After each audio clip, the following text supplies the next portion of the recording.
basic steps with our partner again. So it's a basic 1, 2, 3, 4, 5, 6, 7, 8, 9, 10, 11, the shuffle.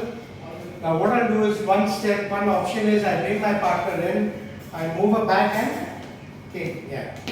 So this is one option where I'm only getting her to one side. Okay, open up her again and then back to the basics. Okay, the other option is I bring her in, move her back, tap. Now what I do is I bring her to the other side, 2, 3, 4, tap. And then I move her, 1, 2, 3, 4, tap. The hand movements is, I go here, left goes up and right goes tap. 1, 2, 3, 4, tap, 2, 3, 4, tap. 3, then I get her to my right and then I open her up again and back to the shuffle.